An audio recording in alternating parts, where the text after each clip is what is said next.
All right, welcome to the Miller Martial Arts Podcast, episode number 12, 13.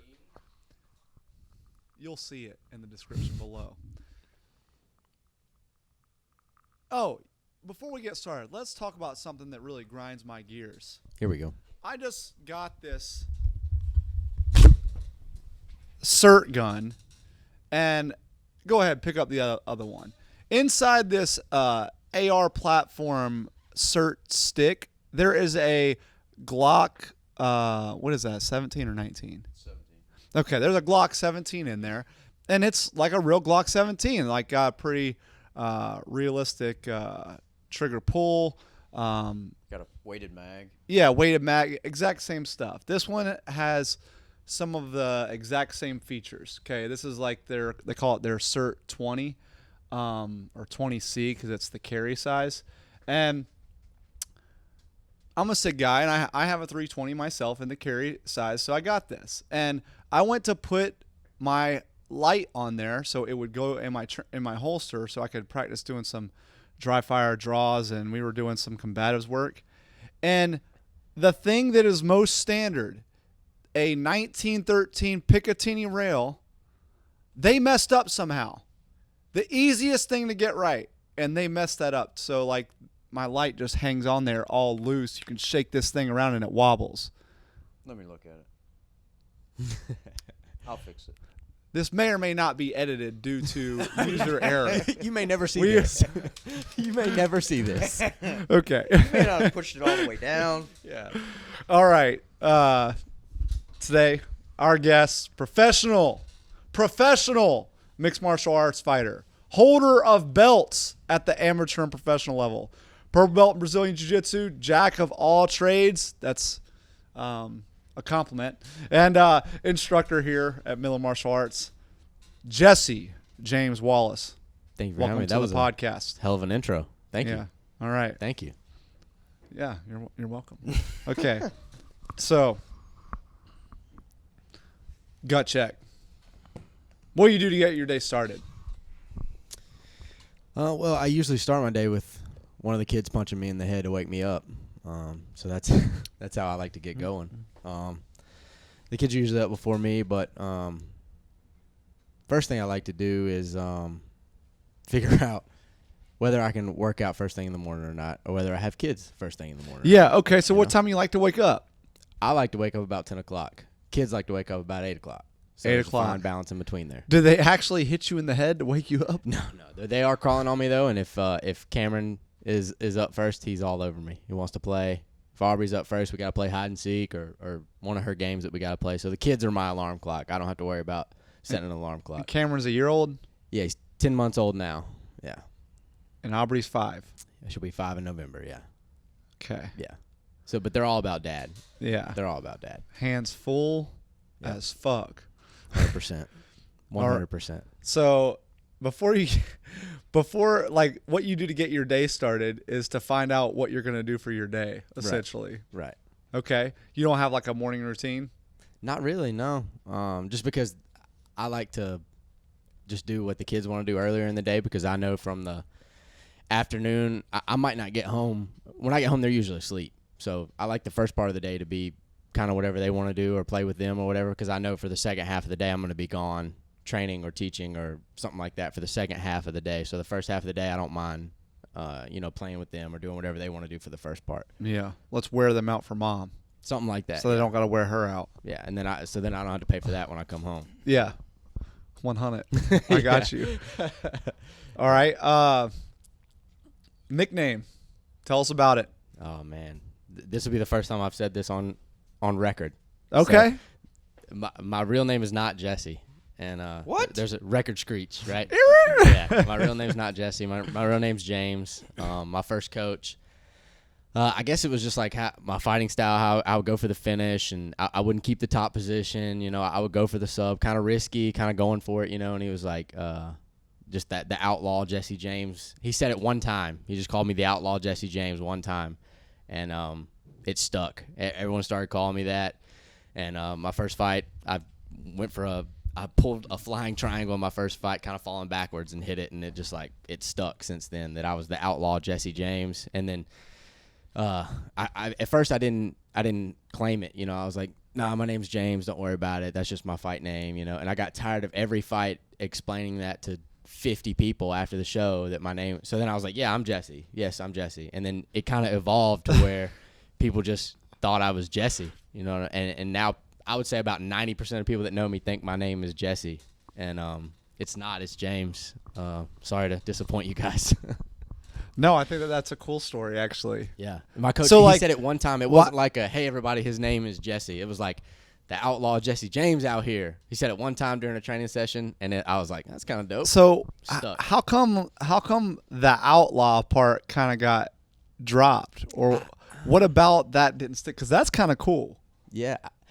I don't know where that kind of faded off. I know there's like an article, V3 put an article out about me called The Outlaw Jesse James, and it was there then, but then I don't know where the outlaw thing went. I guess for me, the Jesse part was a nickname at first, so I thought that was my nickname. Okay. So, like, I didn't put the outlaw. I just put Jesse as my nickname. Yeah, I got you. So I think maybe I accidentally cut it off, but then it just became like my name is Jesse to people, and no one knew my real name.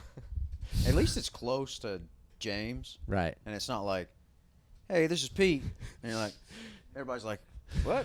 There was this guy, and if you guys go back to like one of the film sessions I did where I was like 20 or something, and I beat up this 16-year-old kid, I mentioned that there was another fighter whose real name was Billy Kid.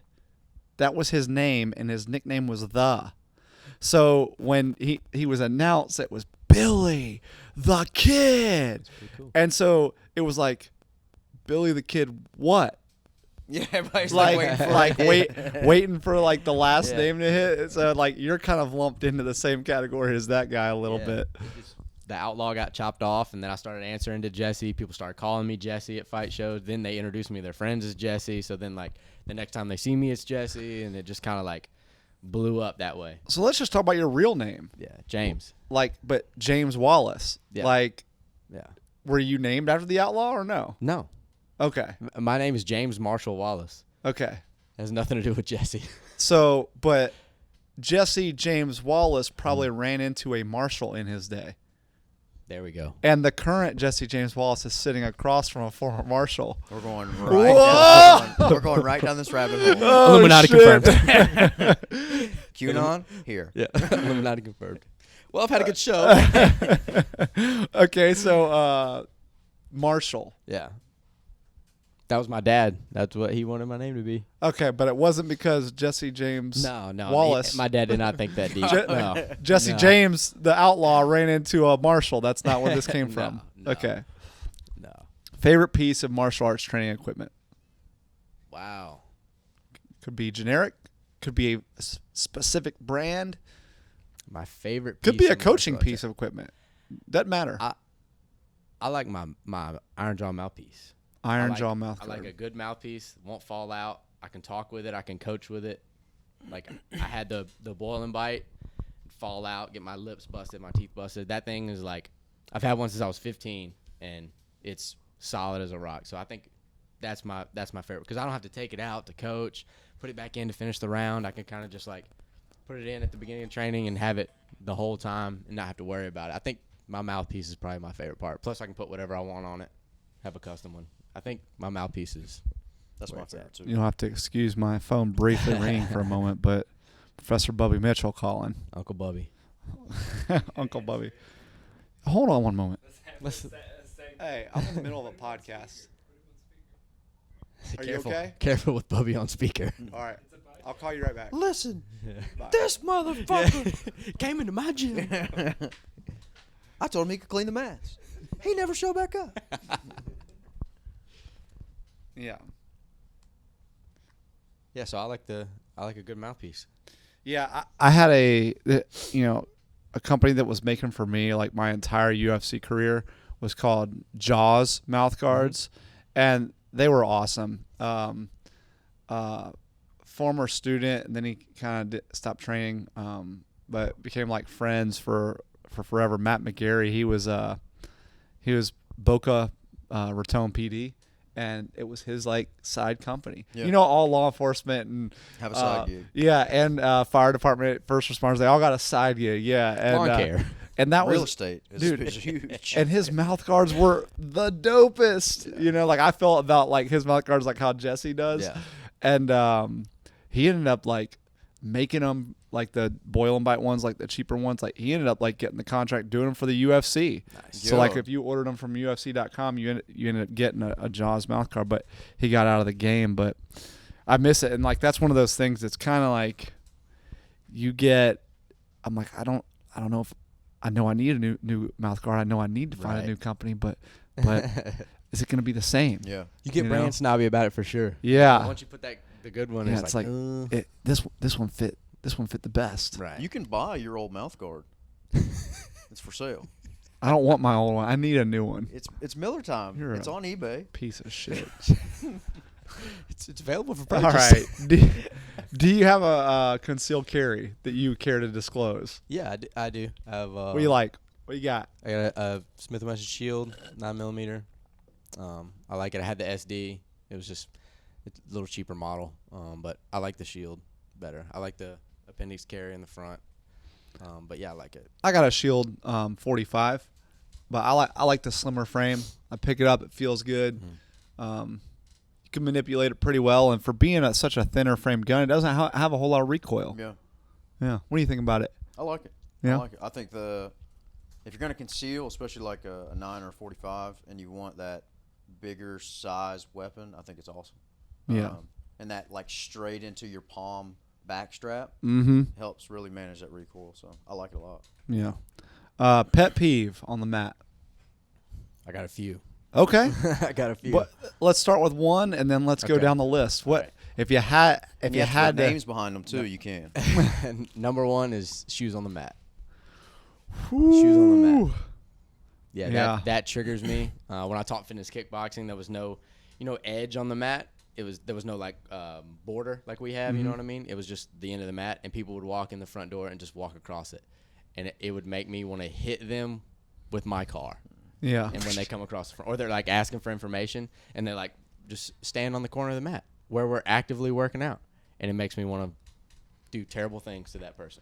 Yeah, and that one is almost like you might not know the culture of martial arts, but what do we do with anything where we feel like kind of lost? You mimic everyone else. Right. So when you see nobody else on this mat has shoes, what makes you think you're going to walk your nasty... And this guy's face is being rubbed in the mat, like while someone's trying to choke him to death, and you're like, I'm just going to bring my shoes. These are my work boots. Let me stomp right I across your literally face. stepped on dog shit a moment ago, and I'm going to track this onto these mats where you're putting that guy's face. Yep. That one triggers me. I want to get your car and run over that person right now. Yeah, right. That triggers me, for sure. Yeah. Another one is like walking on the mat without permission if you're not the higher rank. That just bothers me personally. Probably doesn't bother a bunch of people, but like if you're a lower rank and you just kind of like walk on like you own the mat, when the black belts have like put their lives into that to get that respect, and then you're kind of like, I'm just gonna go over here in the corner. It's like, I'll crush you. I will crush you. So I definitely ask. Like I've asked you every time. Every time. And you're like, you're an instructor. You don't have to ask, but I'll ask every time. Every time. All right, respect. I got you. And Taylor as well. Yep. Anyone, Lathan, anyone. I ask every time. That's good. It's just like built in. I think. No, I got you. Yeah. Because Joel would really hurt you if you did that.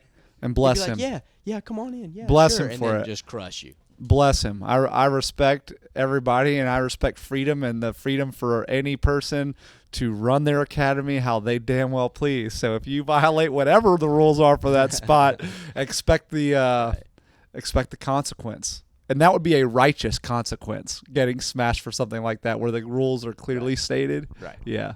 Right. Yeah. And it was clear, definitely clear. Yeah. And if you see like 3 people lined up, like waiting to come on, and then somebody will just walk on the other corner. It's like sick burn. Yeah, that one. That's a bad one. You about to catch this fade.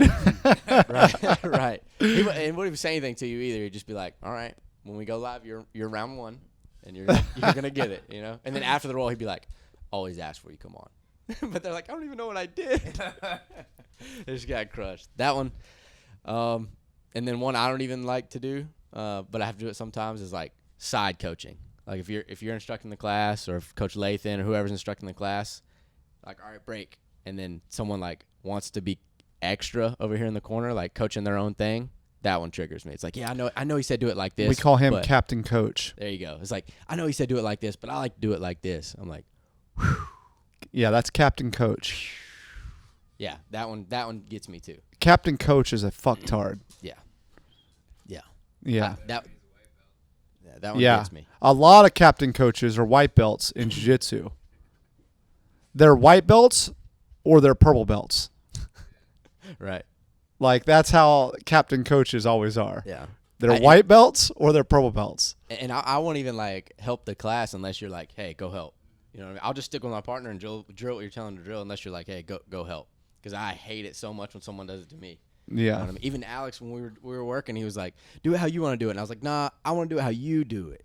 And then so we had that like, Yeah. I want to do it how you're telling me how to do it. Even if you never made that your style, at least you'd have a deeper understanding of it by doing it their way. I'm all about that too. I want to do it how you're saying to do it. Yeah. Yeah. Because, like, you figured this shit out. You had to, like, get tossed on your dome. There's obviously a reason you do it this way. Yeah. So show it to me. I might not make it my way, but I would like to delve deeper into this so I can never get use it again. Yeah. But I would like to do it right now while you're here. 100%. Yeah. Is there any more? I think that really those trigger me.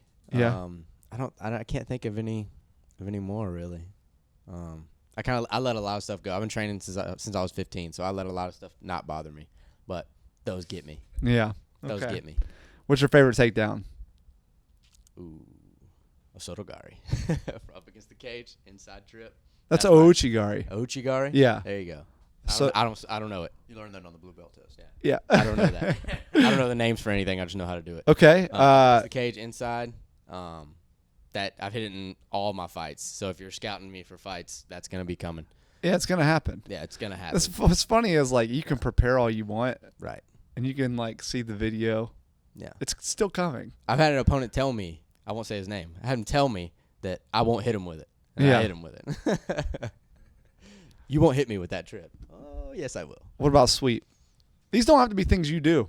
They could just be your favorite. Oh no, I mean, if it's my favorite, I'll probably do it a lot. Yeah, I like. Because of you, if someone sits in front of me and they have 1 foot up, they're getting butterfly swept. Yeah, hook sweep. Hook sweep. Just base. Yeah. They're getting flipped. Hell Anytime yeah. someone starts like that, they're gone. Yeah. Just because of the way you were telling me to flip my hips. Mm-hmm. I'm so good at retention, but like flipping it a little more, and I'll just send them. That's my new favorite thing. They'll just topple over their base. Yeah. That's my new favorite thing because of how we talked about it that day. Guard pass.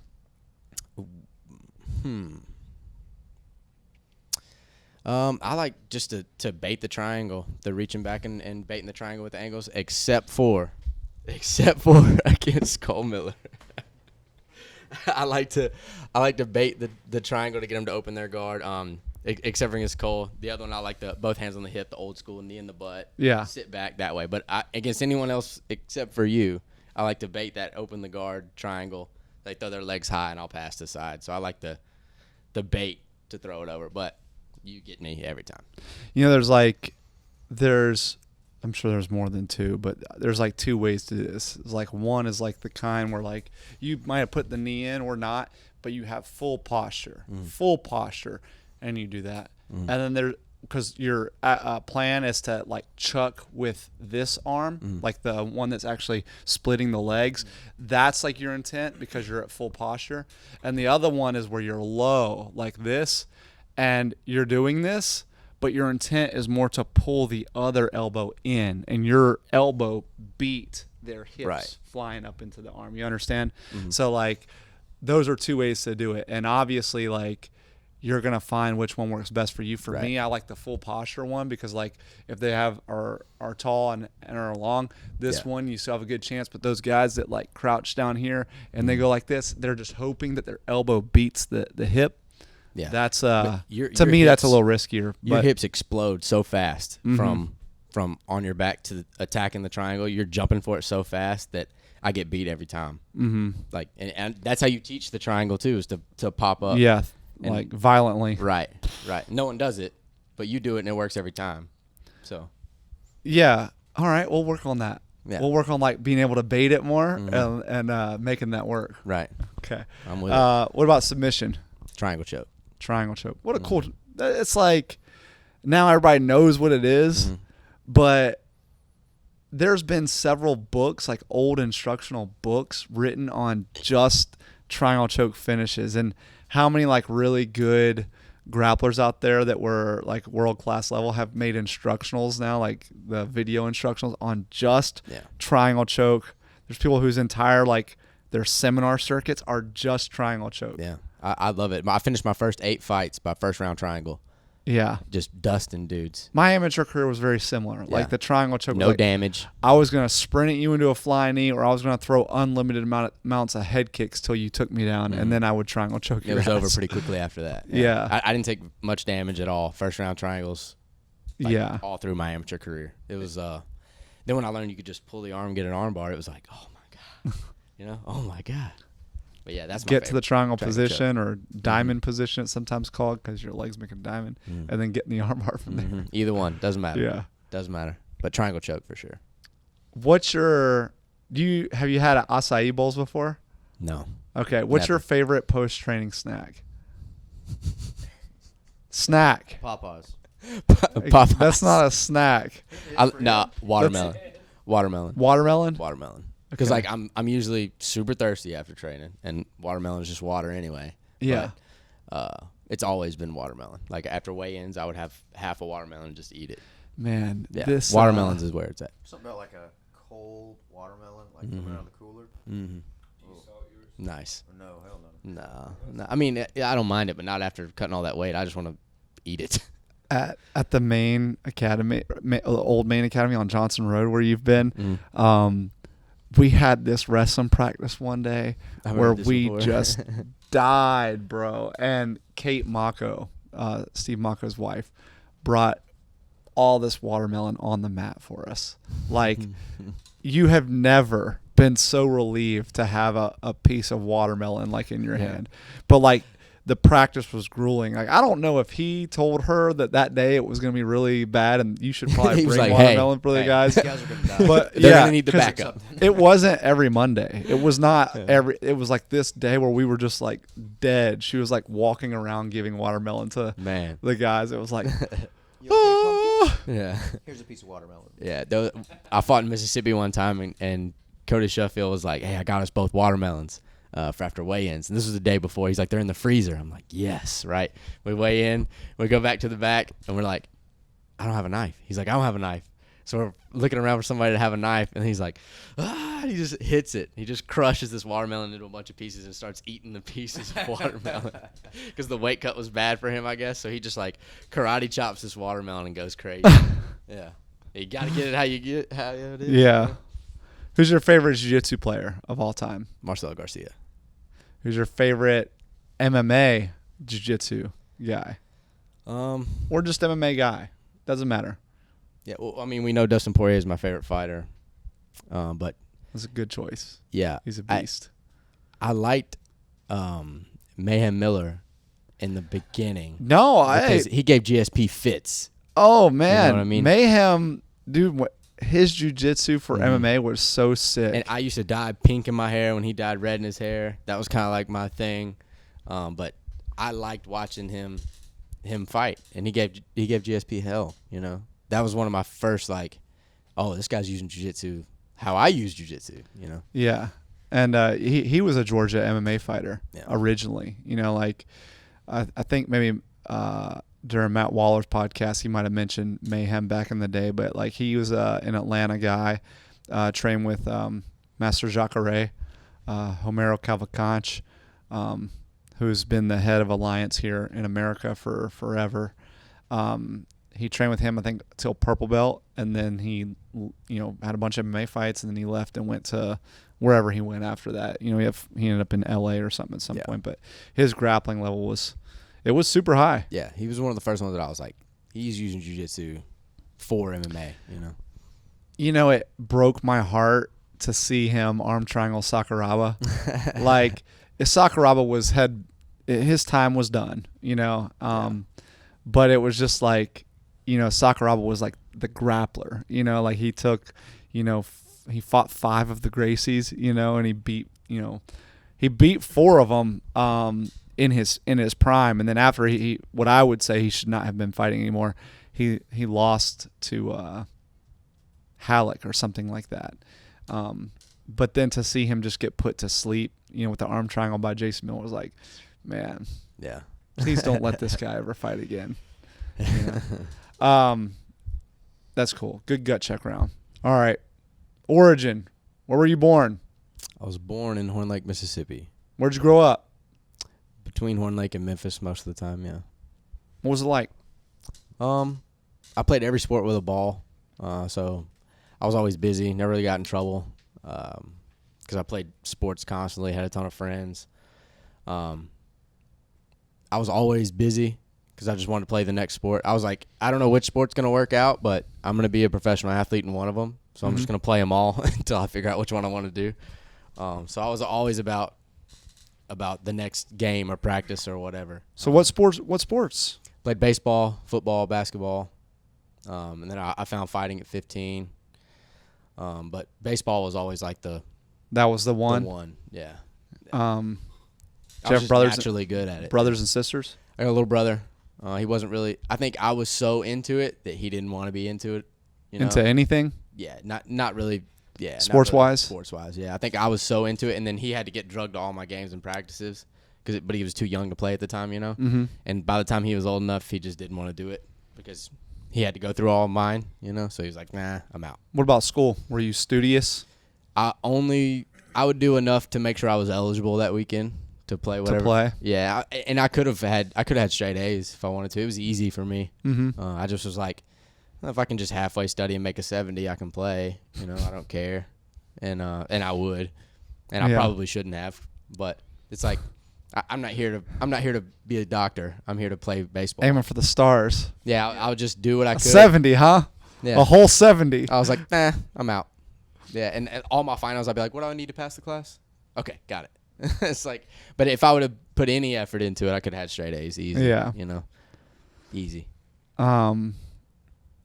So like baseball was like the thing for you. Did you play like the traveling fall ball and all that stuff, or you were playing another sport? Yeah, I was usually season? playing a different sport.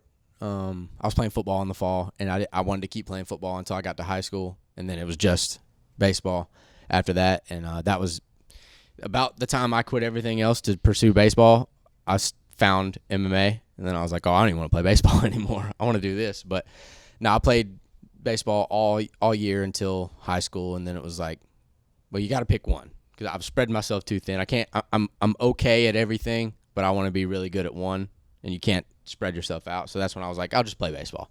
So I quit everything else to play baseball, and then a couple months later, I found MMA, and then I was like, I don't even want to do this anymore. I found something else cooler over here, And it was, I think what made me pick MMA over is because like in all those team sports, I could have the best game of my life, and we lose in the last inning because someone else missed a ground ball. But I went 5 for 5, no errors, made all my plays, did everything I was supposed to do, and they hit a ground ball to the other guy, he misses it, and we lose the game, But like in MMA, it's only you, so you have no one else to blame but yourself. If you lose, it's on you. If you win, it's on you. You know what I mean? So your age is one where MMA was mainstream on television by the time you were in high school. I can remember. I wasn't in high school yet. I remember watching the first Ultimate Fighter, and like that's when was it that really like your first experience into the first Ultimate Fighter MMA or UFC? Yeah, I mean, of course I had seen like clips of stuff, but I didn't really care. Okay, and then Stephen Gaines, it's my buddy's stepdad. He was like, you need to watch this Ultimate Fighter. I'm watching it. He was all into it. He had been into it for as long as I can remember. He was into it his whole life. And he was like, we're watching Ultimate Fighter. And so I watched like a little clip of it, of one of the fights, and I was like, oh, they're really hitting each other. Because I'd watched, WWF at the time and WWE and all that stuff, and I was like, oh, they're really kneeing and elbowing each other. Like, they're really fighting. And I was like, when does this come on? Wednesdays? All right, cool. So the next Wednesday I would watch it. And I'd watch it. I watched every episode. And then with Stefan and Forrest, I was like, oh, this is it. This is real. Yeah. You know what I mean? Yeah. And what that's a great fight. That's kind of what got me like hooked into it, was like the Ultimate Fighter, that first season of the Ultimate Fighter. So what about walking like that, whatever, when you were 15, the first time walking into that gym, like what prompted you to go there? Like how did that happen? Like you actually going into the place? Yeah. So I was at my buddy CJ, it's his stepdad Steven that got me into it, right? We're watching at his house. We started watching the UFCs at his house on Saturdays, and there was these guys in the neighborhood that had like backyard fights. Like they would schedule 4 or 5 fights, put it on YouTube, and like fight in backyards or whatever. And we were over there, and they were going to the other yard, and they were like, "Hey, you want to fight this guy? It's UFC rules." And I was like, "Yeah."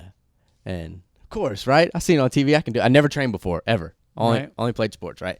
I go outside, and they give us the generic UFC gloves, that you can buy at the store. Mm-hmm. And I go back there, and this guy is huge, way bigger than me. I was like skin and bones until college when I got a little bigger, right? This guy's huge, and he had been fighting for months in the backyard, right? But fighting is fighting, and I'd never thrown a punch at another person's face at this point, because I didn't get into fights. I played too many sports. I had a bunch of friends, no problems, right? Didn't live in a bad neighborhood, nothing. This kid had been fighting a long time. And so I'm like, well, we're out here. I'm not going to get called, something else. So we go out there, and he beat me to death. He beat me so bad, cut both my eyes, fractured my nose, my lips. He jacked me up. I had in just like a high school backyard fight. We're both agreeing to get it on. Like Yep. There was no beef, right? No, you guys were just fighting. No. Yeah. No problems. I didn't have a problem with anybody. Really. We just agreed to fight each other. I almost had. I didn't know. I didn't know what it was. I didn't know what it was, but I almost had a choke. Didn't work, and he beat me to death. Right. Horseshoes and hand grenades. Shut up. Almost had a choke. Almost had some shit before when you had no no training. idea what Get it out of was. here. Right. In my mind, I almost had it. Right? Okay. In my mind, I almost had it. Like you guys just fought till like, it was done fighting. Until I was bleeding everywhere. And they were like, "Man, we shouldn't do this anymore." And they were like, "Stop." Yeah. Okay. Yeah. Stop. Okay. Because I was bleeding really. I got in the shower just bleeding everywhere. And cuts. You said broken nose. Yeah. Fractured my nose. Both black eyes. So I was in bad shape. Okay. And then so obviously I had to heal up from that a little bit. Wait. Yeah, but like mom and dad, like what'd you say? I was like, well, this guy wanted to fight, and my mom freaked out. Of course, started crying. Thought I was dying. And Steven was able to like talk her down. He wasn't there either. He didn't want me to do this, but after the fact, he helped me talk to my mom. He did not want me to be fighting in somebody's yard, right? And so like my dad was just like, "Did you win?" I was like, "No, no." Like, have you seen this face? Yeah, he was like, he was just like, he was hoping that you'd say, "You should see the other guy." Right. He was hoping for something cool, and I was like, "Nope, no, I didn't." But my mom started freaking out. Steven was able to like talk her down, and I don't know how it worked, but he was like, "I'm gonna take him to an MMA gym, and we're gonna get him some training so this never happens again. He'll be able to protect himself. We're never gonna let this happen again." Right? But did you lie to your mom? She had no idea it happened until after. But that's what I mean. Did you lie to her? Like, were you like, "This guy attacked me"? Or? No, I just told her what happened. Okay. I did a lot of dumb stuff, but I always told my mom straight up what happened. It was like, "Hey, I'm gonna sneak out." Was she like, "I'm gonna call his mom"? Did she like break that one out? Well, she wanted to know like who he was so that she could, But we were able to like, calling that guy. And then we had to go over there and like get him to apologize or something terrible, No, it wasn't. That would have been the most embarrassing. Yeah. Tell me and Gene to come out here right now. Yeah, and it was like, my boy. But like we were able to like, we're not sure his last name. We were able to like. She didn't get to know, right? But I don't know how Steven was able. He went to another school. Right. You don't know him. He went to another school. Yeah. But he's in a different grade. Right. I don't know the guy. I think his name was Stem. It was unique. He was a grown man. He came from Memphis. He's about this tall. Steve or Tim. Yeah. Stem, I think it was. Yeah. I don't know how Steven was able to talk her down, but he was, and she was like okay with me going to this MMA gym after I just got destroyed and training. What was the first experience in the gym like? Yeah, so I had no idea what to expect, and we went in there. Were you hoping that you didn't have to fight your way in? Yeah, I was like the first gotta rule get of Fight in, Club bro. is you have to fight that night Yeah. because your I was first time like- you have to fight. right. I was just like, please don't let. I wasn't like all the way healed up, but enough to where I could train. And I was like, I hope no one punches me. The whole time I'm here, I hope no one punches me because I had never thrown a punch before I fought this guy. Okay, yeah. Nothing. And Yeah. I went in there and it was like a cardio day. It wasn't like a jiu-jitsu day or MMA. It was like, we're going to kill ourselves today, know? Okay. And I just got drugged through the mud. But I kept going and kept going and kept going. I was never like naturally good at anything, but like I would keep going and outwork the other people. That's how I got to play all the sports. I wasn't there like a Michael Jordan or whatever. I just worked harder to beat these people, right? So I kept getting up, kept going. And the next day was like just fight team training. And they were like, hey, why don't you come to, like everyone else who had started that day was gone. And I was still hanging around with the fighters. And they were like, why don't you come to fight team training the next day? So I did. And that was like a drilling day, like some jiu-jitsu drills, some takedown drills, whatever we were drilling that day. And then the next day was like fight sparring. And they were like, why don't you come to sparring tomorrow? It's invite only, but you're good. You've been here. We're inviting you. Yeah, we're inviting you, right? Looking back, they probably did want to kick the crap out of me.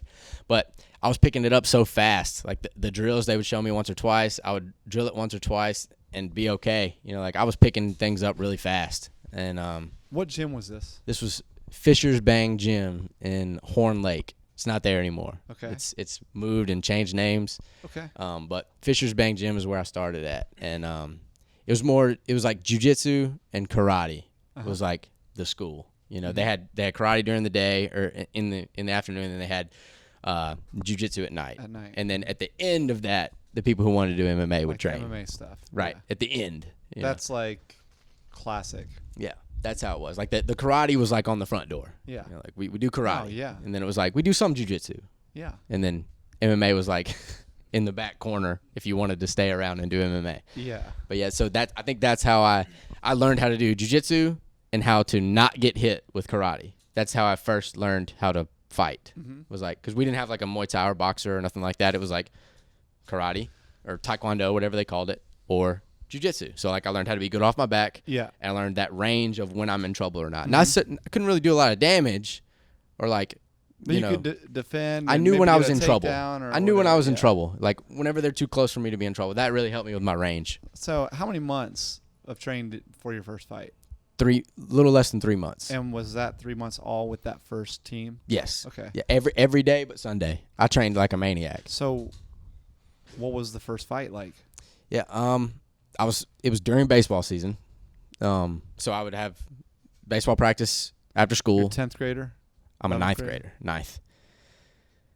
I'm only 15. 15 in 9th grade. I have a birthday in November. Exercise. Yeah. I have a birthday in November. I'm late. Okay. I'm older than everyone. Okay. Nobody's judging. He's like, this guy's an idiot. So It's okay you went to transition. yeah, right. So I think it was ninth grade. I feel like it was ninth grade. I had another friend. Now you're confusing me. I had another friend who could drive in the freshman year. He got held Okay, back no, 3 it was years. 10th grade because I He couldn't held back drive. 3 Yeah. years. Okay, so it was 10th grade. You're right. Once again, Cole I Miller's don't right. I don't have to be Once right, once bro. again, Cole Miller's right. Hey, I couldn't remember I whether was it was hoping ninth I or was 10th wrong, grade. so that way we could I was- give you shit for just being I an was idiot. I was 15. Okay, and so I'd have baseball practice till the afternoon. I'll go home, eat, go to the gym, right? And bang, the gym also had a promotion at this time that they put on, and it was about Wednesday of the fight week. A couple other guys were fighting. I didn't want to fight. I wanted to play baseball. I was like, I'm just here to stay in shape and figure this stuff out. And a guy backed out. And they're like, hey, how much do you weigh? And I was like, I don't know, 48 or something. They're like, we need a 45er for Saturday. You're ready. And I don't think I was ready. I don't think they thought I was ready, but they wanted to save the fight. Yeah, you know? they needed a slot because there was probably more than just that one fight falling Right. off. So they needed Right. yeah. Looking back, that's probably exactly what happened. But they were like, yeah, just don't eat. You could be 45 on Friday. And I was like, all right. I just said yeah. And then I went home to my mom and I told my mom it was a jiu-jitsu competition. That it was at the casino. I need you to sign this waiver and take me there. Because And drop me off and don't come in. And drop Stay me off. outside. Yeah. And I was like, I'll be the first fight. It's going to be at 7 o'clock, but it's a jiu-jitsu competition. I said jiu-jitsu competition. She signed the waiver. Didn't even, here you go. Bro. Yeah, right. And I didn't tell her it was a fight. And I knew I was the first fight.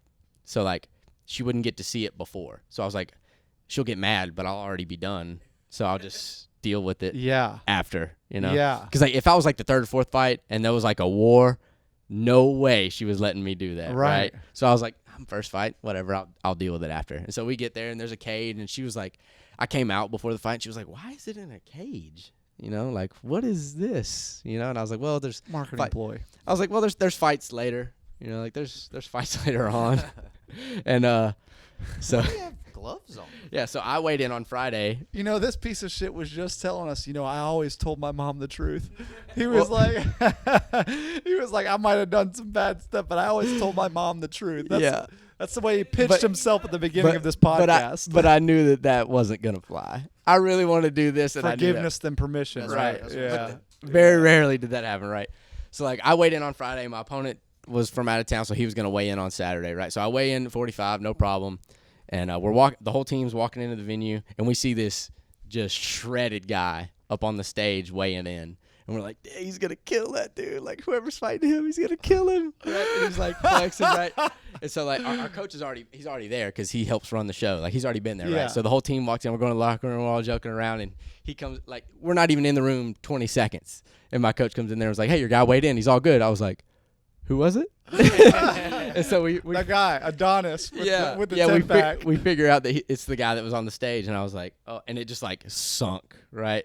Because I'm 15, he's 23 at the time, and I was like, I'm gonna die.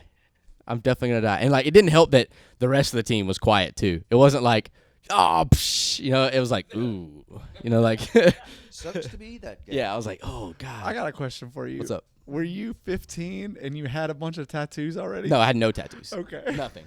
Because that'd be funny too. If like it's like he's over here talking about like I wasn't athletic. I just worked harder than everybody. But he looks like how Zeke looks to us now. I just got out of prison. He's got tats and a beard and shit like that. No, Shaved in 7th grade. no, I didn't have nothing. I was a skinny kid. I didn't have no tattoos. Okay. Okay, that would have been funny. Yeah. But yeah, so I'm like terrified at this point, but it's too late to back out now. Right? Yeah. So It's never too late.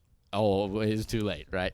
And so we start the fight, and we touch gloves and back up, and he's just winging shots, like from overhands to overhands, just running at me.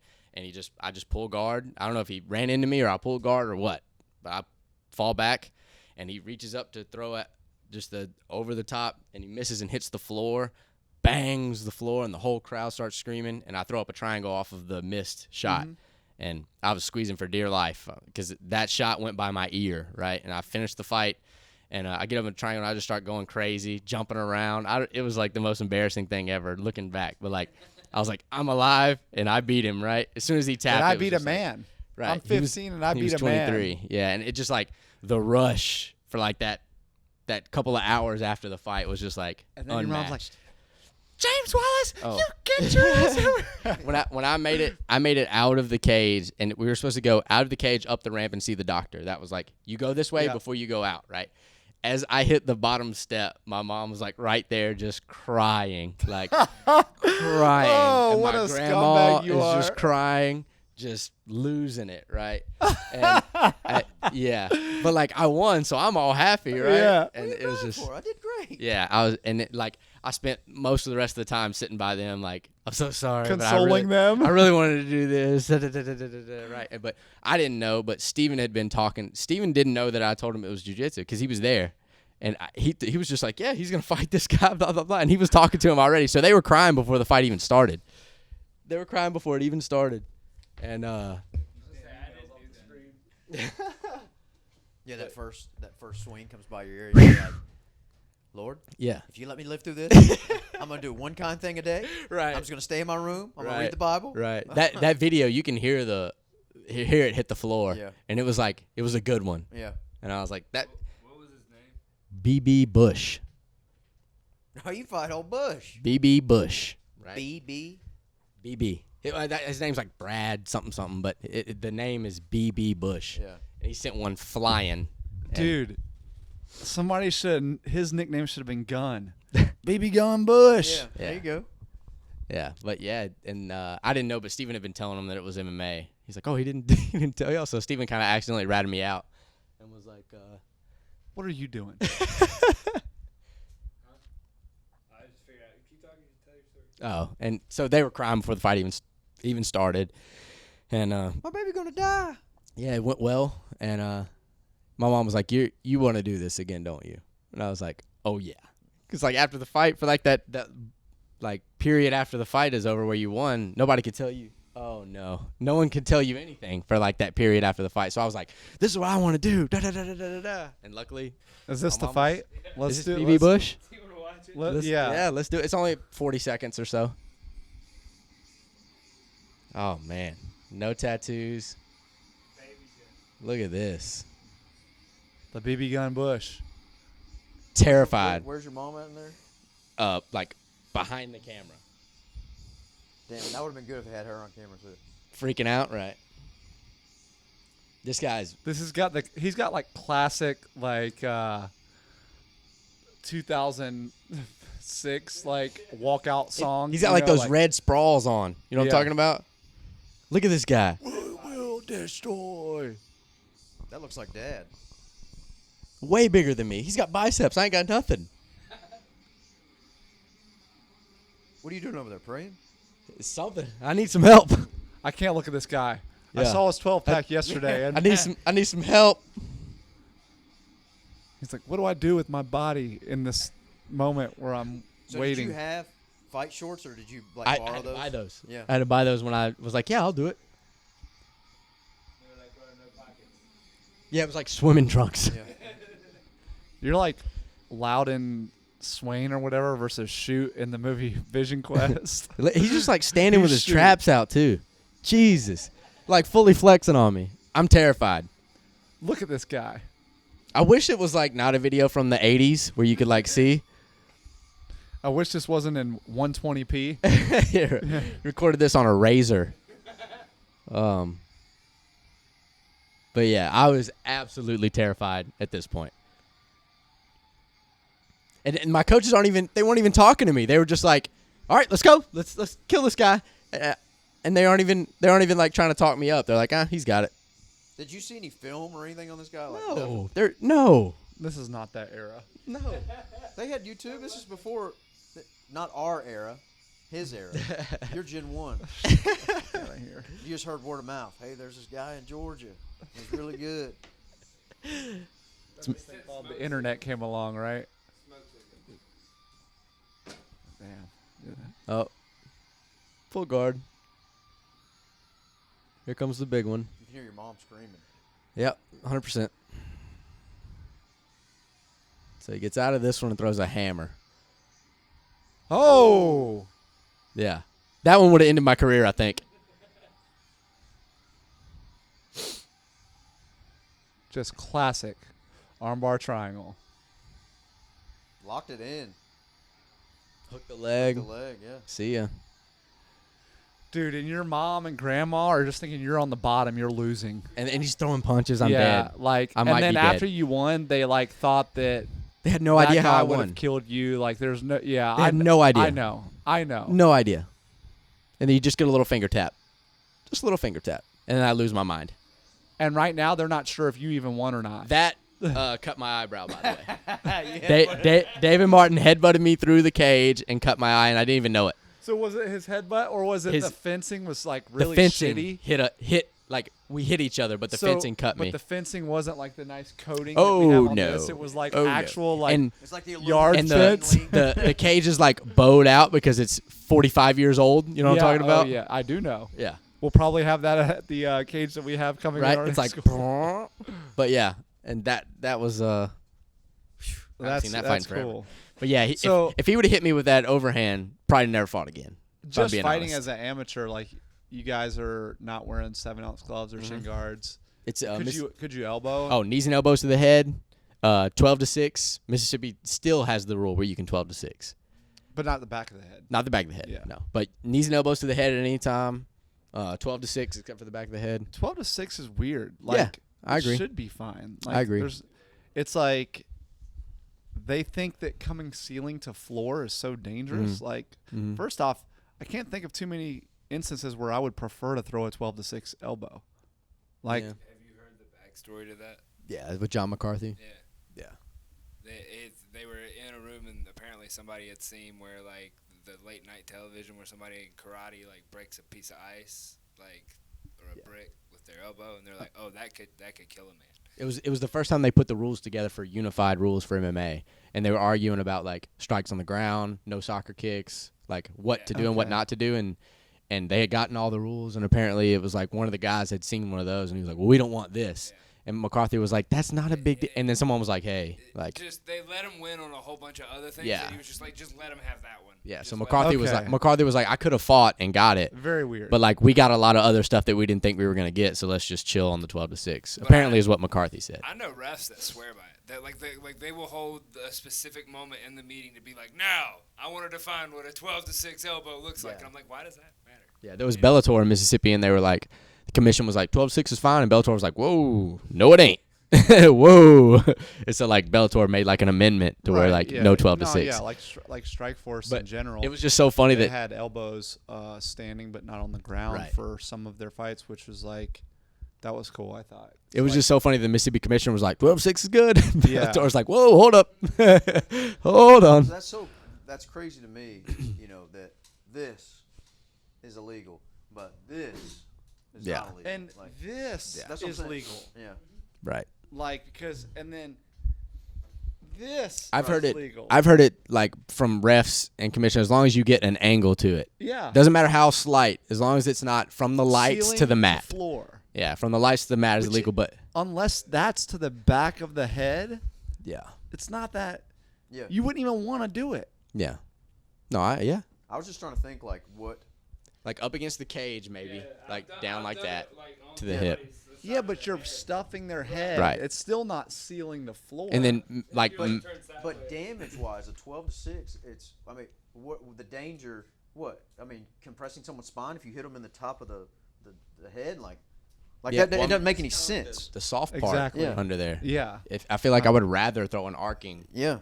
to hit with the hard part. All right. Hey, They- whatever. they- We're- Like Sean O'Malley getting busted last night. Way to go, Cheeto! shout out Cheetah, right? So, you had 20 amateur fights. 16-4 as an amateur. Yeah. Yeah, like 20 amateur fights. That's a lot. Yeah. The volume at which you were fighting at, like what was the volume? Every 6 weeks. Yeah, it's 2 or 3 months. Yeah, Okay. I mean it was pretty regular because like to me, it was just like I had another baseball game on that Saturday. It wasn't like I have to have this camp for the fight. Like I just trained every day anyway. Yeah, and the scene, it's an amateur. The scene, like probably wasn't super developed in Mississippi like some Right. other MMA scenes were. Right. Right. So like you're kind of like helping kind of like carry this boat. you Yeah, know? I mean, I didn't think of it that way at the time. You know what Yeah. I mean? I just thought I was just I got a baseball game Was on the Friday. And, commission sanctioning this or no? Yeah. Yeah. Okay. Had that just begun or? I think it had already a little bit before me had already been done because Bang had other shows Yeah. before that. So I'm pretty sure it had already been done. But I know my parents had to sign a waiver every time until John I was Dixon 18. was Dixon's Dungeon was Dixon's from Mississippi. Dungeon. He was like Yep. a Mississippi OG. Yep. Yeah, that's cool. So But yeah, my parents had to sign a waiver for my first probably 15 or until I turned 18. did they you signed a stay waiver. with that same team the whole amateur career? Until the end of my amateur career, then I switched to Memphis because they were super against cross training, and yeah. I didn't know any better, Uh-huh. you know. And then I lost to a wrestler who just held me down for 3 rounds. I couldn't triangle him, and they were like, "Well, your jiu-jitsu's got to get better." Mm-hmm. And I've talked about this before. This isn't breaking news. I'm not dissing them or anything because that's just how they thought, and it's all good. They're different now. I've talked to my coaches since then, my old coaches since then. And they're Yeah. different now. Just how they were at the time. Like, what do they have that we don't have? You know, why can't you get better at jiu-jitsu or whatever? So I got taken down by a wrestler, held down for 3 rounds. I went back to the drawing board. You just got to get better at jiu-jitsu. So I would just do more and more attacks. Just hit the green symbol. This guy, right? This guy. I thought you were the tech guy. Yeah, be the tech guy. All right, Cooter. Yeah, so like I just worked more guard game and trying to attack. I never really worked get-ups at all. It was like, we'll just submit this guy when he takes us down. I got beat by another wrestler. And the biggest gym in the area was Mma Jiu Jitsu. They were on all the cards that I was on, and their guys always won. Mm-hmm. It was just like, I didn't want to fight against those guys. And that was Joel Gendry School? That was Joel, David Ferguson, Brian Hall. Those were all like the main guys at Memphis Jiu Jitsu. So, did you fight any amateur fights with them?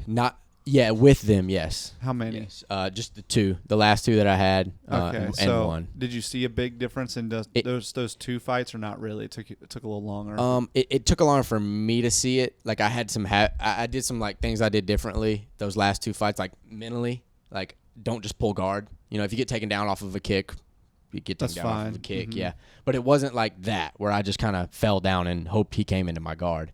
I Like understand. I had a mental change, not really like physical new moves that I'm trying. It was more like I had a new way of looking at the fight. You know what I mean? Just in that short time with them. So, like professional fight time comes, and is this like a bigger deal? Are you doing a training camp yet, or are you still continuing this like, here we go, like we're fighting all the time? Yeah, no. By this time, I'd already quit baseball.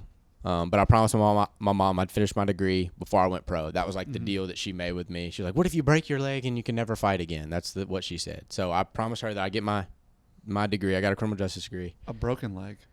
You could never fight again if you had a broken leg. That's what she told me, You right? break that femur, buddy. Yeah. I got told that when I had to have a plate put in my forearm that I'd never fight again. Yeah. Like the doctor said I would never be able to fight again. Yeah.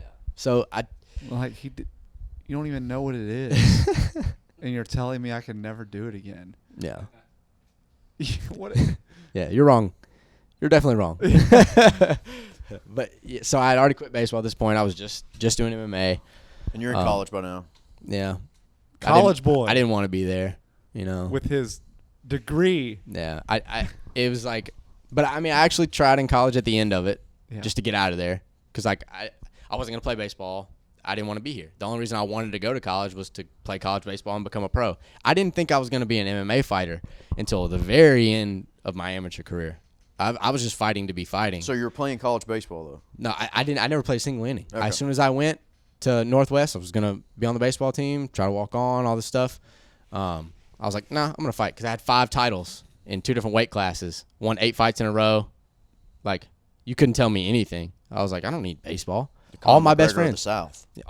all my best friends still playing baseball. I'm like, I'm good, right? Losers. Yeah, y'all don't have these belts, right? And then I lost 3 amateur fights in a row, right after I decided baseball wasn't for me. And I was like, wonder if he's still interested. Coach? Yeah, hey, what's up, Hello, buddy? Darkness, my old Yeah, right. And friend. that was when I switched to Memphis. Was when I lost the 3 fights in a row because every time I went back in there, it was like, well, your jiu-jitsu's not good enough. I'm like, well, how about we wrestle? How about we get up? Yeah. And it was just like we just had a disagreement No, yeah, for sure. because like I've been there. A lot of same stuff Yeah. you're talking about. I've been there. yeah, and it was like no, my jiu-jitsu's fine. It's just not for MMA because I'm Gotta have losing some the more whole tools. I'm losing the whole round until I catch a submission. So and we might only hit the mat for a minute a round in a 3-minute fight, a 3-minute round. You might only be on the ground for a minute, maybe. So like if I can't catch a sub, I've lost that round. Mm-hmm. And then now, he didn't do anything but sit and guard, but I lost the round, and then I would lose the fight. I lost all 3 of those fights by decision. Just got grounded into the mat, Then I switched to Memphis, and I took a good bit of time off to like finish college and get ready for my pro debut. I won 2 more amateur fights before I went pro. I fought 2 more wrestlers and beat them, and I was like, all right, we're ready now. Like we addressed the issue, and I'm ready to go pro. So what was the size like going from your first gym to your second gym? Oh, way, way different. Yeah. Like I said, that was like a karate gym. It was about the size of the mat we have now. No cage. It was just mats and bags. It was about 4 fighters, like serious fighters, maybe. 1 pro, but the rest were amateurs. Yeah. About like this, and we had like Fisher was our coach, but like, it wasn't like we had a UFC guy coaching us. You know what I mean? It's just Like, that's just what we was had. it mostly fighters, or was it like ran like how we run our school? Like has No, it wasn't mostly fighters. No. Okay, It was they like helped regular people and stuff yeah, like that. That's right, cool. right. And then the fighters would at the very end. Yeah. Everyone else is gone. Then the fighters would do whatever they were doing. But yeah, then I went to Memphis, and it was like I went there to try it first on like a Saturday sparring day. Yeah. And there was like 40 fighters on the mat, and I was just like, oh, I've never seen this many fighters. This wasn't like a cardio kickboxing class. This was like 40 fighters, right. and I was like, oh my god. And Yeah. I went back and I was like, hey, I'm gone. Like, Yeah. and I got torched that Saturday, and I was like, oh, okay. Like, now I could either stay at there and be the best Be one in the big gym. fish in the small pond, Right, exactly. or you That can was the changing point for me. make And some personal development choices. What was the commute like? So is it a big change, like 45 minutes from one way? Yeah, Yeah. from my house to Memphis. Yeah. One way. And me and Matt Weibel, my manager, were already friends at this point. He trained up there, and he was like, "You got to come up here if you want to be serious about it. You know, like no disrespect, but there's, it's just better here. You know, if you want to play baseball, great. If you want to fight, you need to come here." So he taught me into coming that Saturday, and I got torched, and it was like, all right, well, do you want to do it or not? Pretty much, we had that. Me and Matt had the conversation. Like, no problem if you stay at Fisher's, but if you want to do this, you need to do it now. Did you gel with know? the coaches at the Immediately. new spot? Yeah, they were Immediately. super cool. Because we had seen each other at fights, and we knew who each other was. I'd been winning, so like people knew who I was, and I knew who they were because all of their guys were winning. And so like immediately it was like, oh, you're here now, bet, let's go. It wasn't like a weird Yeah. process of switching over. It was just like, oh, bet, let's go. And right into it. So the first pro fight, was that like, was there like a new mental switch, or not really because the rules were the same? You're just now getting a paycheck. What was it? Yeah, exact same thing as Yeah, always. you're just as fighting. always, just Fighting's fighting. fighting. Yeah, I only had to switch it when I fought in Tennessee. Now tell us, how much money did you make? Made 300 and 300. That was, yeah. 300 and for my 300. first pro fight. I made some ticket $600. sales. I made some ticket sales, not much. Okay. But I made 300, 300. I gave the check to my mom, Yeah. like to give it to her. And Yeah. then she deposited in my account without me knowing. But I was like, my first pro check, I'm giving it to you, Mom. Like, thank you. I'm rich. Yeah, His and then mama's boy. she put it back in my account. So Like a good mom. right. That's cool. But yeah, I made 3 and 3. I fought in my hometown. Did you destroy the guy? Yeah, put him to sleep. What Put him to move? sleep. Triangle. Triangle Put him to choke. sleep. Yeah. Hell yeah. Yeah, I fought. That was the fight I fought without a cup because my sponsors didn't help me out. Right. Fought without a cup. He was a kung fu black belt. Did a bunch of tornado kicks while they were announcing his name and just pissed me off. I was like, "This is cool. this is my time, and you're stealing the show from me right now." So I just, we kind of collided. Little trip. We both kind of fell down, and I kind of hangman triangle, kind of, and put him to sleep. He went all the way to sleep. And I got up doing the be quiet thing because he was doing all his tornado kicks. But did Had you to tell him like send him on tornado his way. kicks were dope? When After the fight, I was like, bro, that's sick. I need to learn that. I wish I could do that. Yeah. But yeah, so that pro debut was easy. I was like, if this is how it is being a pro, this is nothing, right? This is easy. So, like, you just like maintain the output as far as like number of fights, and like you're training all the time, Pretty much, yeah. not really dealing with any injuries, which is great. Young bodies, they don't Yeah. really break too easy, and if they do, they just heal super rapid. What's like the And now I had coaches that knew how to put a camp together right? the correct way to get you peaking at the right time. So I was just like, all right, whatever you guys say, I just went right into the formula that they already had that was winning. So, before you had got here, you had 2 losses already. What were those losses to? I lost my second pro fight. Okay. Just went back into the mindset of this guy will take me down. I'll submit him. Right. And that just didn't happen. It just didn't happen. He didn't yeah. jack you up or anything Nope. like that. Yeah. I did way more damage to him than he did to me. Lost the decision. Lost the decision. Every time we were on the feet, I was cracking him, and he would shoot for a shot, and I just didn't have an answer for it. At the beginning of every round, I was cracking him, and I just didn't have an answer for the shot. It grounded me out for a decision. And the second loss? Second loss was, to a split decision to Ryan Collins. We fought as amateurs, had fight of the year, just beat the hell out of each other as an amateur. And then we fought again as pros on that show. I feel I won the fight. Several people feel I won the fight, but I didn't get the split decision. Is that his backyard kind of deal? Yeah. A little bit? Yeah. Woo! Me and V3 Fights have a little bit of a history, but yeah, it was his backyard, his management, but he So knows you guys what's have up. fought twice We fought twice, and he beat me to death the first time. I'll be the first one to say it. as an amateur. As an he amateur, crushed yeah. you. The second one, Man, like I feel like this. We might have to have a. I would love to have a rubber- third one, Yeah, and I mean, we talked about it before. I would love to have a third one. it's like you don't have a win over him yet, but like that last. It irks me, and it bothers Yeah. me, and he knows it bothers. We talked about it. He knows it bothers me. I would love to have a third one. That's so funny. Yeah, and so like I feel I edged him. Like I feel like he was. I feel like he was done in the third, and I could have finished him. Just ran out of time. You know, it wasn't good for him in the second and third round. I'll say that. But you have 9 pro wins and 16 amateur wins, and you have 100% finishing rate. That's really cool. Right. I've never won a decision. Yeah, you put everybody out. Right. Yeah, that's a Right. cool little like asterisk. Yeah. You know. I love it.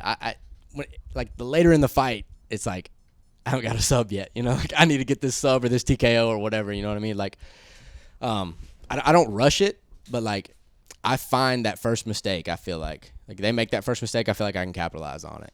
You know, because I'll go for it. I'll give up a good spot to go for that sub or go for that TKO. You know what I mean? Like I don't mind risking being on bottom to go for it. You know. What was your introduction to instructing? I mean, I helped a little bit at Bang, like not like as an instructor role. Yeah, at I would Memphis help Judo some of the and other. Jiu-Jitsu. Yeah, so at Memphis, I started teaching.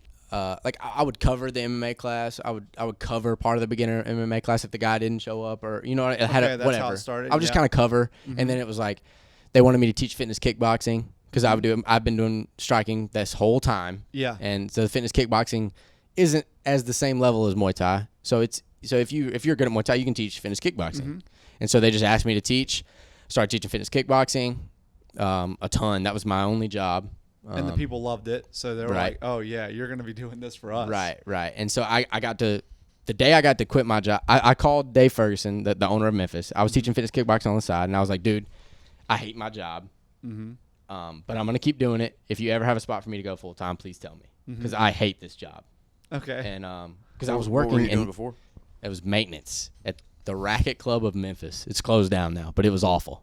And I'm changing my own ballast over here. Right. That's what I was laughing I'm about. cutting Yeah. my hands, changing my own Right. ballast, and Right. you're a professional maintenance guy. Right. Loosely. You see what Didn't the put problem that is? on the Yeah. resume. Yeah. Yeah. But I called him and I was like, I hate this, dude. Like, I really want to fight and I hate this. Please, if you have a spot for me, let me know. And he was like, I might. Give me a few days. I know you hate it. Just give me a few days, right? And he called me the next day and was like, well, I need a beginner MMA instructor. I was like, sign me up. And so I taught beginner MMA and fitness kickboxing. Right now, I got to quit my job. I was never happier to walk into that office and quit my job to be in the gym full time. I was like, I've been wanting to be in the gym full time. It's not like I wanted to work a regular job. I wanted to be in the gym full time. Did you Yeah. ask him how many dozens of dollars per week it paid? I didn't ask a single thing. He was like, I got a spot for you, and I quit my job. And I went in there. I was like, I don't care, because I was like, I can pick up if it's not enough, I'll pick up more classes. I'm at the gym anyway. I'm gonna Okay. be there anyway. I got you. You know. Yeah. And but yeah, so I taught beginner MMA at night, and luckily it was an hour before my own training session, so I'm gonna be there anyway. Might as well get paid to teach a class. Yeah. And I would teach fitness kickboxing, and that's how I got to be full time. And I worked my way from that all the way to managing 2 of his gyms, and then Cole stole me away from Memphis. But yeah, that's how I got started instructing. I just helping out a little bit. You know, they'd see me help out a little bit, and then they put me in the fitness kickboxing like once or twice a week. Did great at there. They added more that way.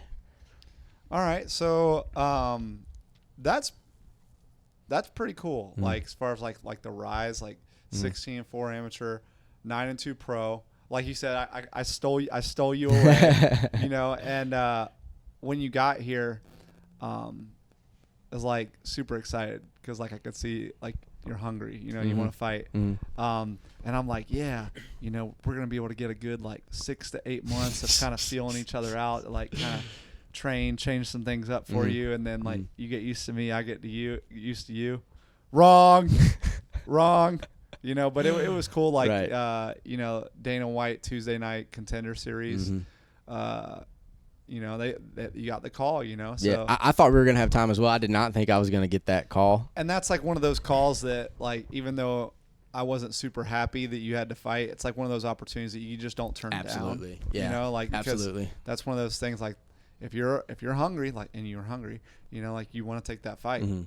and like, Mhm. hey, we can't sit this one out. You know? Right. That's like if like the UFC called for a debut, and you just go, you know, I'm not really a last minute replacement kind of guy. Figure it out. Yeah, you ain't getting a second Yeah. call. All right. you Well, know? So delete. This is that same type of Yeah. thing. you Yeah, know? I was fully thinking that I wasn't going to get that call. I know my boy Okan got the call. I already knew about that, and I was like, I'll probably have to get one more win. Like I thought I needed one more win because the guys that had been on had double-digit wins, you know, and I was like, I probably need to get one or two more, you know, and I'd already checked it off in my mind that I wasn't going to get it, and I was going to fight, you know, in 4 or 5 months or whatever, and then Matt called me and he was like, yeah, Okan got on. He's fighting this date, and you're on it as well. And I was like, what? Like, he just, like, threw it in there. Yeah. Like, yeah, you and Okan are on this episode. And I was like, you know, like, floored by it, right? Like, I actually got the call. And I called you, and I was like, hey. It looks like we're doing this.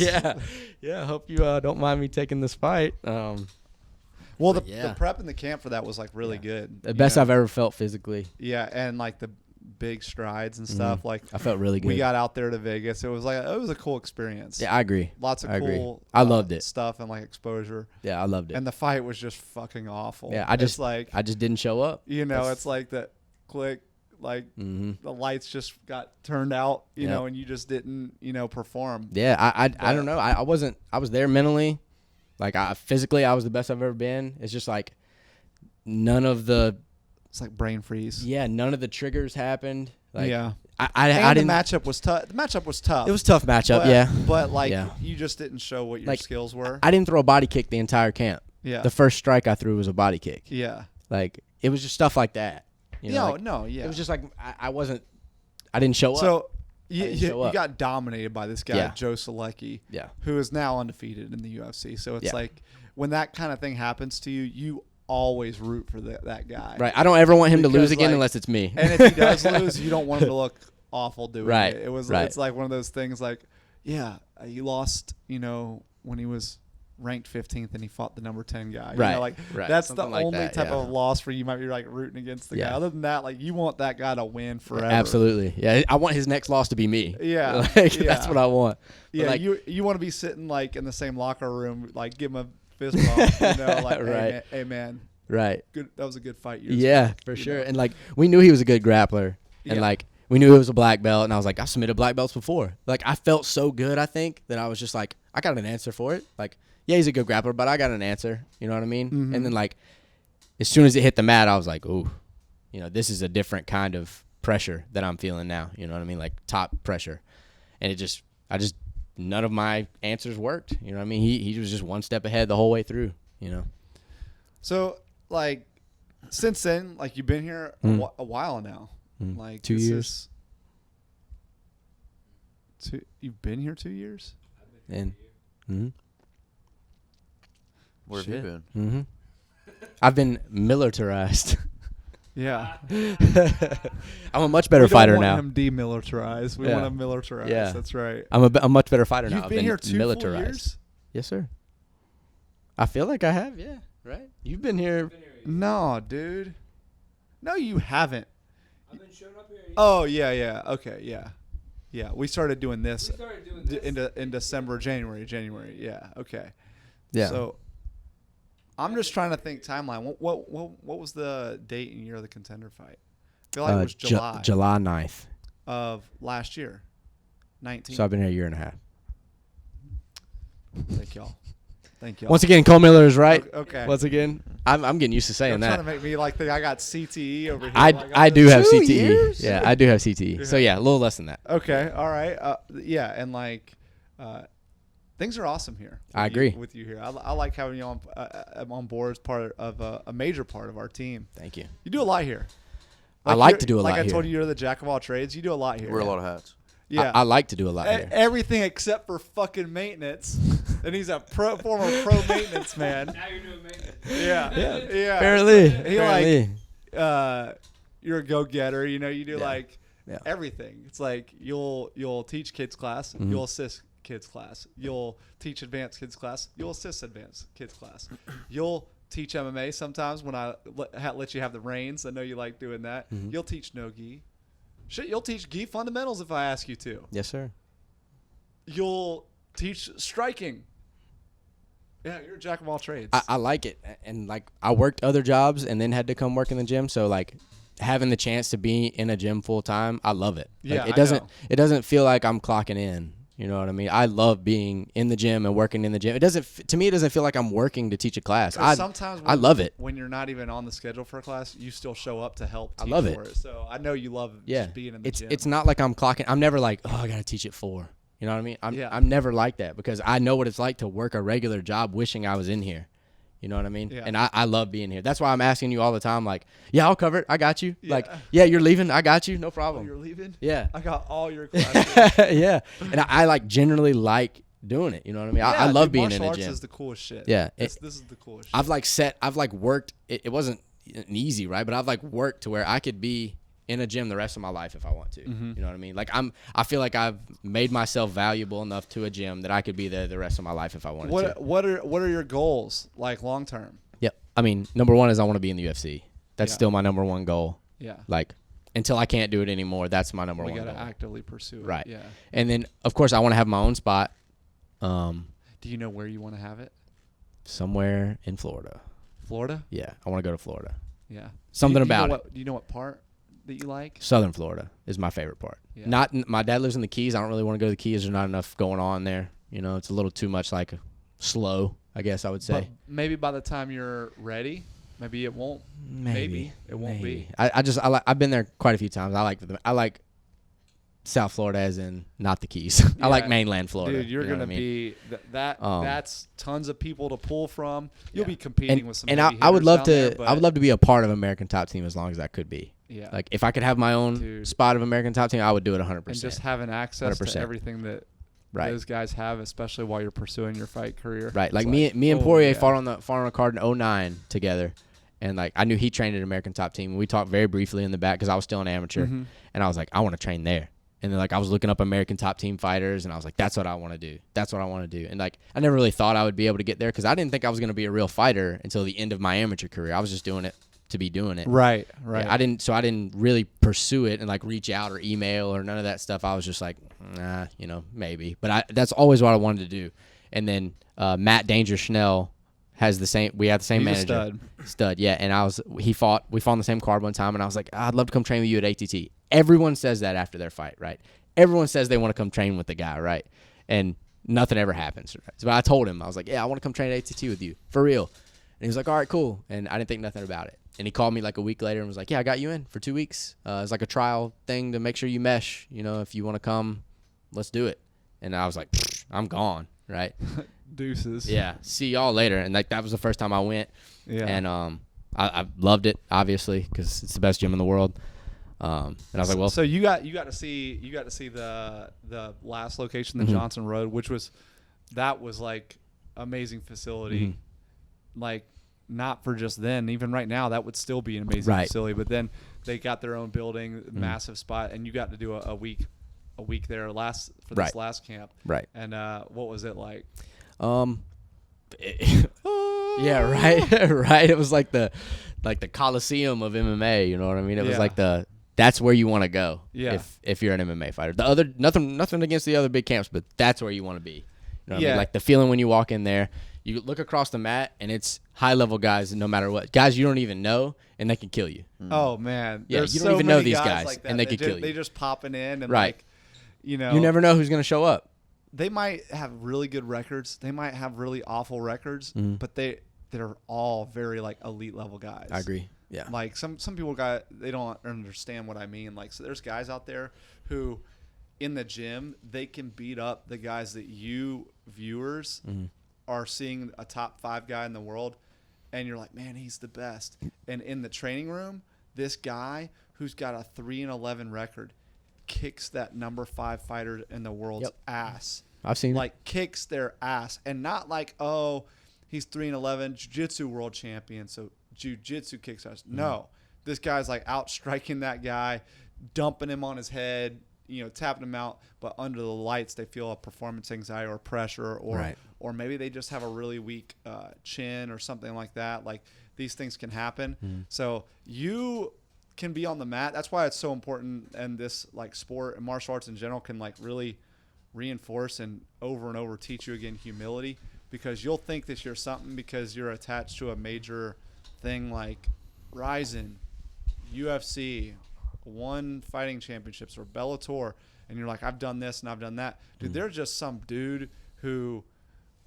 has a school in France and he's nobody. He's not even good in his region in France, and he will fuck you up. You're trash to him. And like he'll be humble to you, and it's like, all right, maybe I should just keep my fucking mouth shut and listen to my coaches and keep working hard every day. You know, like my favorite part of going there is competing with the guys that have made it where I want to be, and so it like reassures that like you're on the right path. You're competing with dudes that are already doing it. Like, I'm not going down there and getting trashed all the time. Yeah. I am winning rounds with guys that are in the UFC, so it's like you're doing the right things. It's like reassuring for me that like if I got down there and just got mopped by everybody, it would be a little different. But like I am having good rounds against good guys. So it's like I'm doing the right steps, I'm doing the right things, you know what I mean? Yeah. Just got to do them more. Right. More. Right. Do things smarter, to get better reps. Right. The more reps you get that are quality reps, the better you get. I mean, this is not some, secret. The secret way to knowledge. Do the things as perfect as possible. Like Alex was talking to us yesterday with judo, like seek perfection in every rep and get most of those near perfect reps or close to perfect reps as you can. And then you'll actually develop solid technique and skills. Yeah. And Danger told me my first time down there, I was just exhausted because I never had a real wrestling practice like that. The volume. And doing it a couple times a day at that level. I'd never done it before, so I was just dead. And he was like, it's about quality of reps, not how many reps. If you shoot 20 terrible single legs, it's not as good as if you shot 5 good ones and you caught your breath in between each one. You know what I mean? Because I was just trying to just move. Just stay. Right. Yeah, stay with the practice. Right. And like the conditioning will get better. You get used to that type of thing. That was like day 2 that we had a Mma wrestling practice. Dude, when I just went, because like not only are all the skills perishable, but your physical conditioning is definitely perishable. Like the last time I went down, Monday wrestling practice. We did a Monday wrestling practice and then a training that night. Dude, Tuesday, I sparred that morning. That night did nothing, just because it was like, oh yeah, like when you're not here with the guys doing it all the time, like you start to lose that. Dude, I was sleeping like midday naps. Like now I really feel like a Gen 1 guy, like old guy, like man, like these young buckaroos, out here training 2-a-days all the damn time. Right. But that's how it is. There's like a time where you just like you need to keep moving, you got to keep going, and then there's like a time where you need to like get a good rep, like you need to do it correctly, 100%. And then there's a time where it's like this is a cardio round where you just need to like get him down.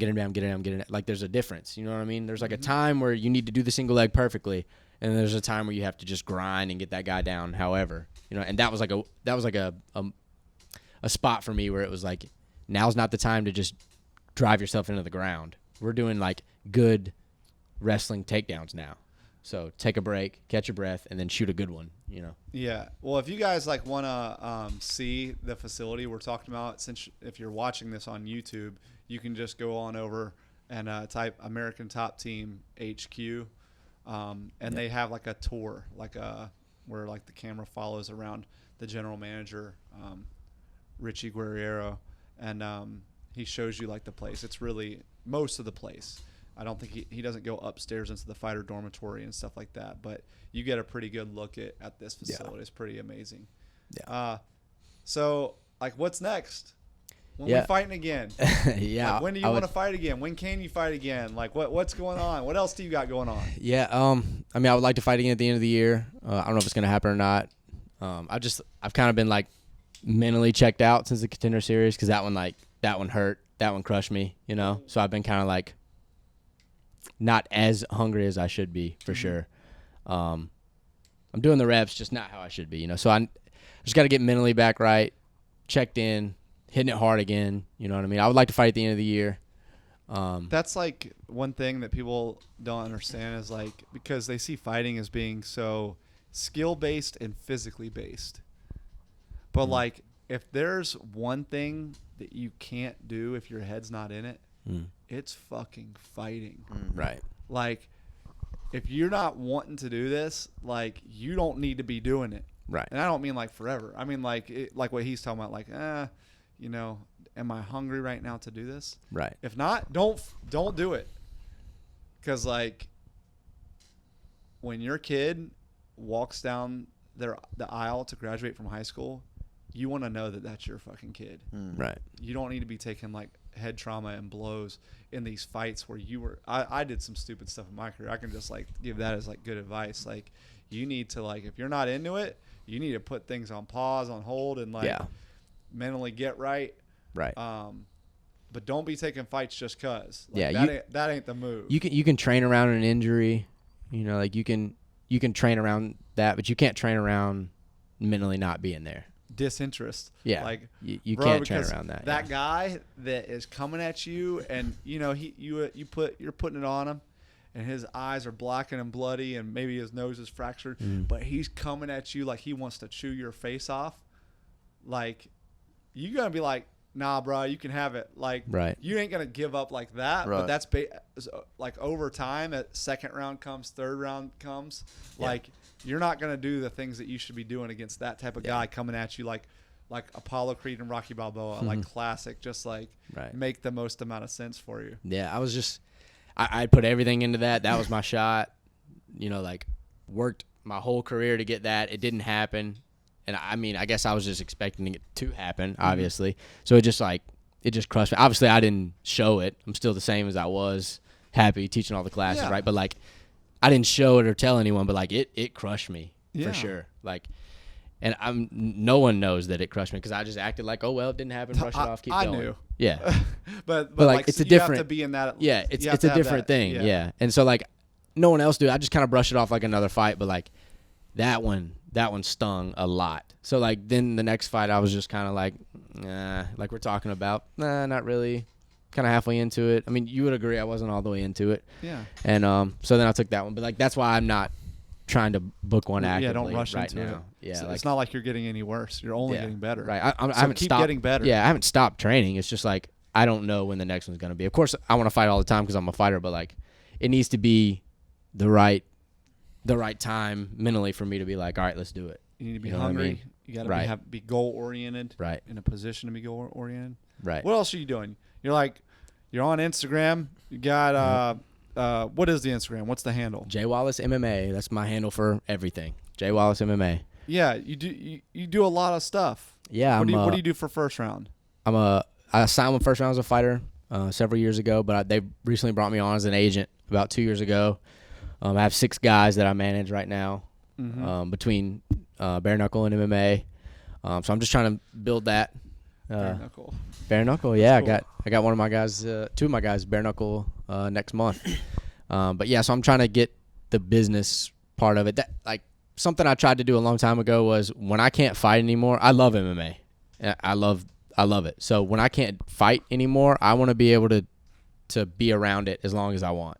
That's why I ref fights, cut man fights, match make cards, run the shows, manage the guys, set up promotions and stuff. everything, right? So whenever I can't fight anymore, I don't even have to stop. I've already got all this stuff rolling. I can do whatever I want. You know what I mean? I set that up a long time ago, and like it's perfect now. I'm starting to sign guys, and I'm starting to like see my work. Like it's a different feeling getting success for a guy you manage. It's than for yourself. You know what I mean? Because you're it's up to you to put him in the position, but then they got to win. It's a different kind of satisfaction than if I win. Yeah, it's probably similar to like an instructor teaching a student. Yeah, and I think that's why I'm so good at it because I've been doing that for so long. That like I kind of know how to do it. And luckily, Matt Weibel's been a huge piece of that. Taught me everything I know about it. He's super successful. Got guys in the UFC. Tony Kelly got a bonus last night. I don't know if you saw that. His guy from UFC, but like he's got successful guys in the UFC. There's a formula. He learned it from Malky and Abe. He's using it, so I'm going to use it. It's nothing special. I'm just learning from guys who are more successful than me at it. You know what I mean? Yeah. So that's that's what I'm doing. I'm doing a little bit of everything. Everything in MMA related, I could probably do it. And you got a Twitch channel. I got a Twitch channel, Jay Wallace MMA. We're trying to play some video games and make fun of each other. What games do you play? Play Call of Duty, little 2K. Joe Boy Fresh on there as well. What is 2K? Basketball. Like NBA 2K? NBA. But did they not call it NBA 2K? Well, it's NBA 2K. Yeah, Okay. sorry. Yeah. I don't know. In Hey, NBA, like, the NBA 2K. The yeah. last NBA 2K I played was NBA 2K. Yeah. That was in 2000. The Dreamcast. Dreamcast. Sega Dreamcast. Yeah. I'm surprised the computers were still on. Yeah, the NBA 2K. That was the last basketball game I played. So I have to. That's fucking 20 years ago. Hey, Look how old I am. we got to get you upgraded. Yeah. I played some games, but not any of the 2K sports. Yeah, So. I'll play any of the games on there. I just like to broadcast it, to chat with people, and they get to see the funny stuff that happens in the party all the time. So it's just like hanging out with a bunch of people to play. You know, I'm not trying to make it competitive and super strict. We're just hanging out, you know, recording what's funny. It's Who makes the 2K games? 2K Sports. Okay, but EA has their own brand, right? Correct. So which do you like better? You prefer the 2K? In basketball, yeah. Okay. But like EA makes like Madden, And they make UFC. a better EA Madden is better than NFL 2K. They don't even have NFL 2K anymore. Okay, see. Yeah. Yeah. All right. EA's kind of like took over everything but basketball pretty much. Okay. 2K is still the best basketball, but yeah, we just hang out. It's not super competitive, and we're all just chilling. Guys from here, guys from back home. We're just Talk hanging shit out. and we sing and Yeah, we talk shit. we let Cooley get drunk and then he Cool- sings a lot. And Cooley gets drunk and sings 90s hits. So Yeah. people can tune into Yeah. this? Of course. Yeah, you just watch Yeah, it. just go to Twitch, Jay Wallace MMA. Hang out with us. You can talk with us, chat with us in there. Okay. It's we're just hanging out. Funny stuff that happens. We talk about the gym, talk about fights, talk about anything you want to talk about. We're Yeah. just hanging out playing games, you know. talk about just- high school. Yeah, I have great time with my friends in the party, so I was like, let's just include everyone in it. You So- know what I mean? Is this like gotta forgive me. It's all I'm good. so old. We'll learn today. I've got a Twitch account, Mhm. but I don't have a channel. Yeah, I've you don't never- have to have a channel. I've never put anything on. Yeah, you could just click my channel and And it shows watch it up. and talk with us. And Cole Miller Gaming coming soon. No, I don't think so. Maybe You can play but- Mario and stuff on that. Like people will watch you play games like that. Okay, well you'll have to take care of that. Oh, yeah. Kid. Like, You got a link in the background. yeah, I'm not gonna. I want to play. I'm not gonna be doing this. Yeah, but yeah, you could just go on there and click our channel. You can hear everything we're talking about. Chat with us in the. Can you view old episodes? Yeah. Oh, yeah. that's a thing. Oh yeah. Okay. It's not- basically like a YouTube channel. Okay. I but live just- broadcast. Different than it's the same. But Yeah, Okay. so like I'll live broadcast to it, and then when it's over, it's there to watch again. You Oh, know okay. what I mean? Okay. Yeah. All right. Well, you kids out there with your Twitcher, you know, And your MySpaces. You're And your MySpaces. You're twitching and tweeting and doing all these things. Face spacing. books of faces. Yeah. Well, cool. But yeah, that's what I'm doing. Anything MMA related, I'm probably tied to it. Just because I love it, you know, and I love coaching here. I like to do it as long as you'll have me. All right. Well, keep it up. Yes, sir. Anything else? No, just thank you for having me. Yeah. It's always a great podcast every time I watch it, so I'm glad to be on it. Thank you guys. Now you got to pump it out. Oh, yeah. of course. It's out there. The rest of y'all got anything? I'm ready to eat. Same. We're going to decadent. Yee.